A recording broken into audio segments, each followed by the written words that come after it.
about slavery, and you think about how brutally our ancestors Make a long story were short, because we ran out of time, and I want to. Let me ask. So make your long story short. Come on, conservative. You know where I'm going. Let's do it. So, I don't know where you're going. I don't know where you're going at all. What yeah, you do. You're conservative.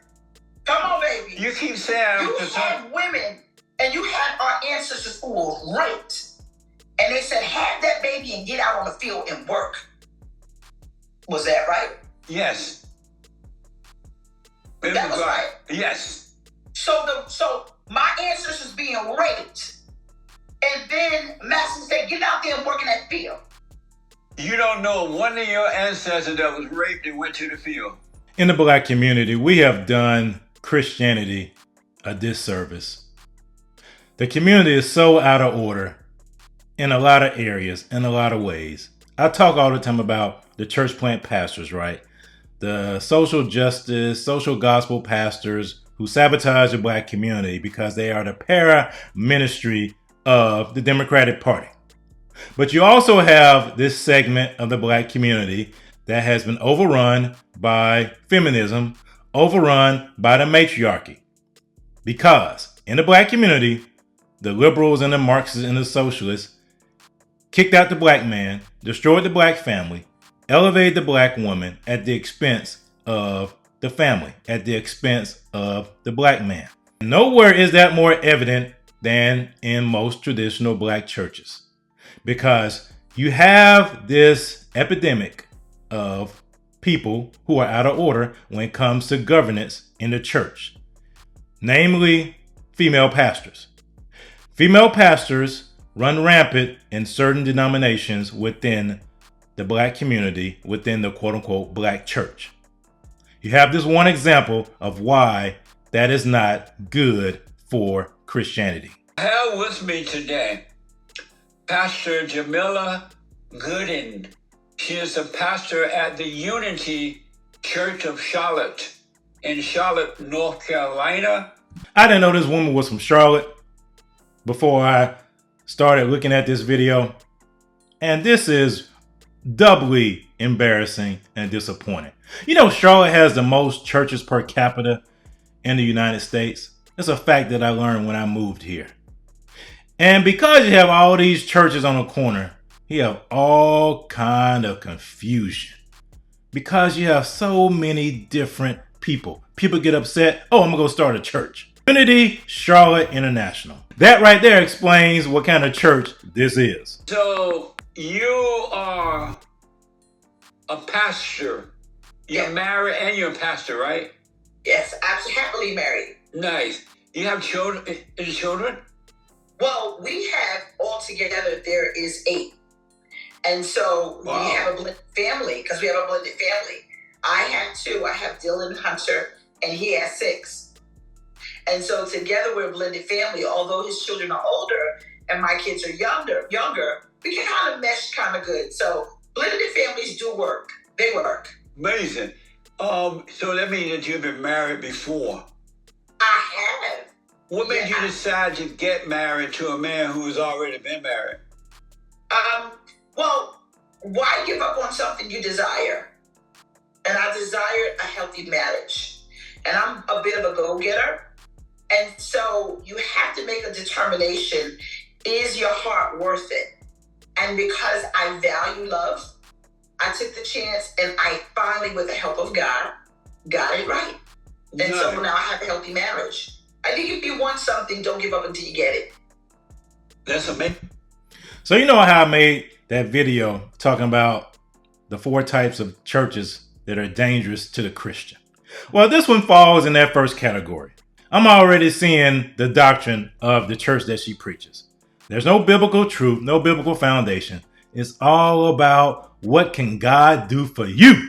It's all about you. You are the center of Christianity, not Jesus. No. Jesus didn't die on the cross for you. You are the center of Christianity.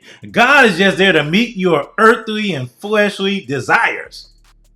It's all about you. Amazing. And so you're a pastor. Were you called by God or did you go to school to be a pastor? I was called by God, and I am continuing my education. I actually started off, I went to FIT University where I was studying fashion, buying, and merchandising. But I am definitely pursuing my education. I have been pastoring for about 6 years, going on 7 years. Next year will be 7 years. And so what happened with ministry was running and rolling fast. Our church has about 1,000 members in it. And so I had to move backwards. So while the Lord was doing what he's doing in the ministry, it's not that education wasn't important. The building happened so fast. And so what I had to do is I had to take a pause. But I'm picking up the books because it is definitely necessary. Right on. And so, do you believe that human beings, that we're in a fallen state? Yes. Yeah. And I said something yesterday, and I love the fallen state because we are a fallen state. And I said this yesterday. Humanity has a problem because of humans. That is the bottom line. You can't please everybody. America is a big melting pot of people. This woman said humanity has a problem because of humans. No. Humanity has a problem because of the sinful nature of humans. Humans in and of themselves are not the problem. It's the sinful nature of human beings. There's a slight difference there. See, she's coming from a humanistic standpoint. You got to be able to catch these things. This is coming from a humanistic standpoint. Human beings are without Christ in a sinful, fallen state. They are. But it's not because of humans. It's because of the sinful nature of the Adamic nature in humans that are apart from Jesus. That is the problem. When God created humans, he created them perfect. They had no issues. But when Adam sinned, then sin nature came upon those who have not been regenerated. That's amazing. So you're married. Do you obey your husband? Absolutely. You obey your husband? I don't look like it. I don't look like it. But I'm very submissive to my husband. And what does a person look like that obeys their husband? I think what happens with, of course, African American women, we get a bad rap. We're strong, of course, but we don't submit.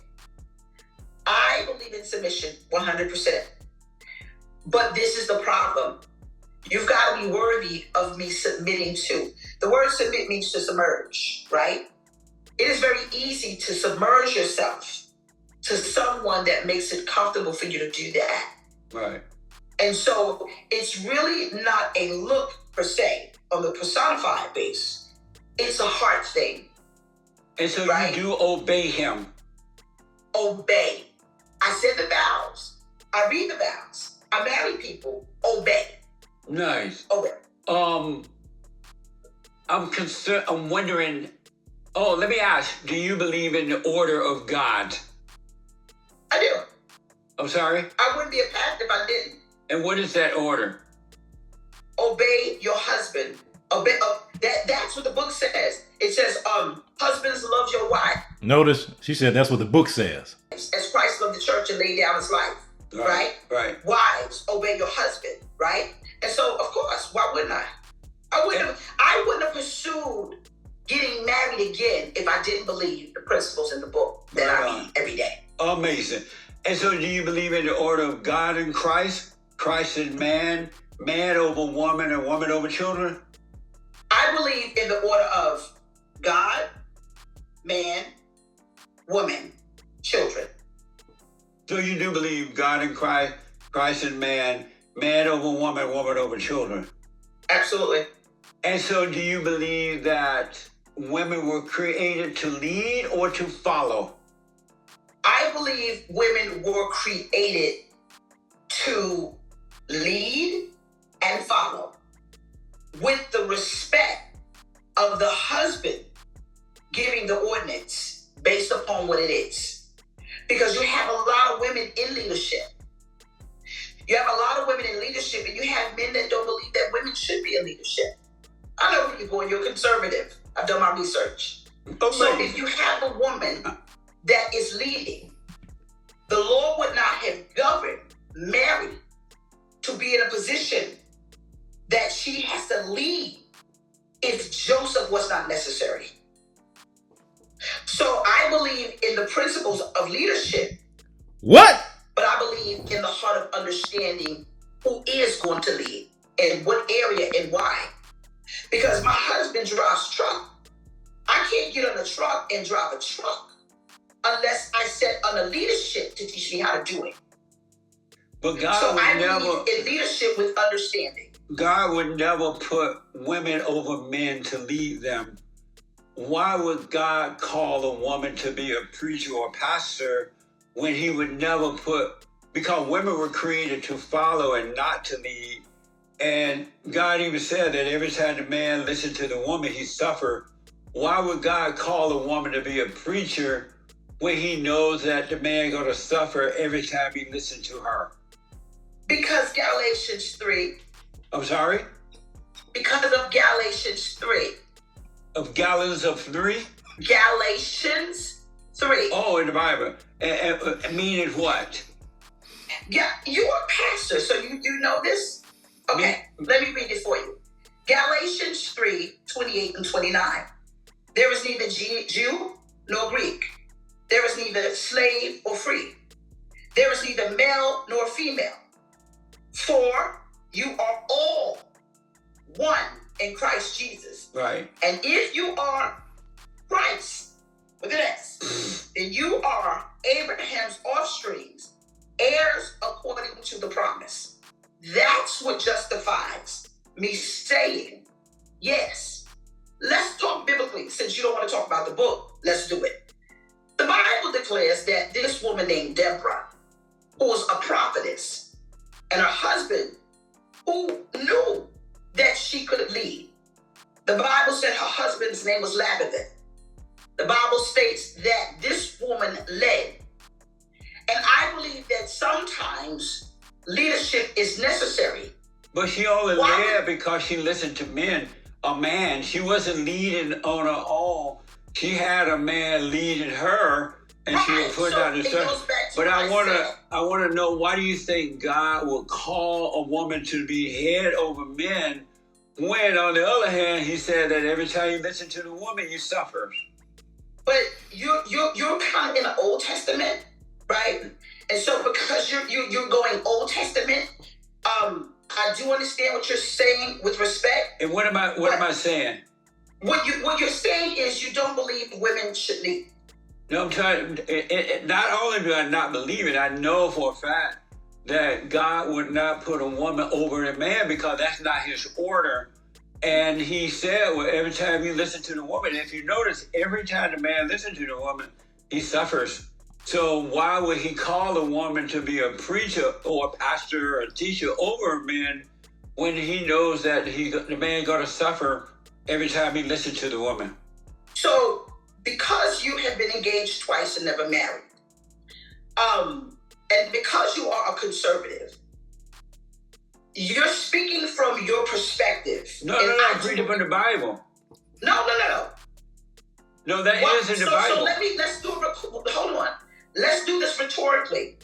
Rhetorically, let me ask you this. If God did not intend for leaders to be women, why would He make the opportunity for women leadership? Biblically, Paul said, God did not make the opportunity for women to lead.